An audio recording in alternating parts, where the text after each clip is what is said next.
4 provinces that have either already enacted or will soon be enacting pay transparency legislation. And what's pay transparency all about? Well, it's about employers being required to disclose compensation as it relates to their job postings. So they're essentially, with differences in each jurisdiction, 3 themes. And the first theme is you can't ask for pay history. Right? Secondly, if you're publicly job posting, you're going to have to include salary information. And typically it's pay ranges. We'll talk about that in a second.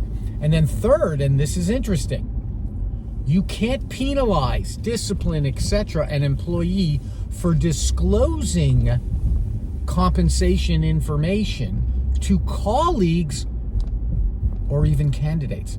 So just think about that one for a moment, where you, in the past, or currently, you would, if you learned that an employee was disclosing compensation information to colleagues, many employers take the position that's cause for termination. And in fact, some incorporate it into their employee handbook policies. So it's considered a very serious employment offense by most employers to disclose compensation information. And now, pursuant to pay transparency legislation, that's a prohibition. So we're talking about something fairly significant in terms of change. What's really interesting is our recent experience with pay transparency legislation. So it's been in effect in BC since May of 2023. And so we already have sort of some stats that flow out, and there's certainly stats in the States because a number of states have passed pay transparency legislation. So there's an article in the National Post by Victoria Wells where she goes through some of the stats, and it's really cool. So we've got, based on sort of Indeed Canada, we got numbers that have gone way up recently as it relates to the number of public job postings with salary information in it. So that's gone way up. So resounding success, right, for pay transparency legislation. But what she also identifies that's really interesting is the number of public job postings setting out precise salary information has gone way down. So now you have these just wide ranges. So why?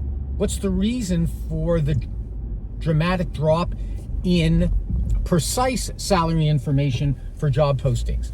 It's because managers, understandably, are very concerned that existing employees are going to learn about what the comp is now for new employees coming on board, and it's going to be higher. And so the existing employees, understandably, when they learn of that, are going to be disgruntled. And that's important in finance and engineering, she noticed. So it's a real concern.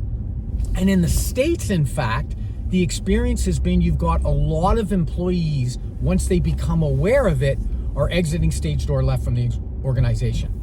So you've got CEOs now that are very concerned because once this knowledge is circulated through the workplace, you're going to have employees that are very upset. So it's almost like be careful what you wish for, because you're going to experience a real deleterious effect what was unanticipated. Deleterious? Wow. Yeah, just thanks. I like doing more than 3 syllables. That wasn't more than 3. Deleterious. Oh yeah, maybe it was. I don't know. No. Is it deleterious? It's 5. How many? 5. I was right. We don't even know what a syllable is. We're such losers. Like,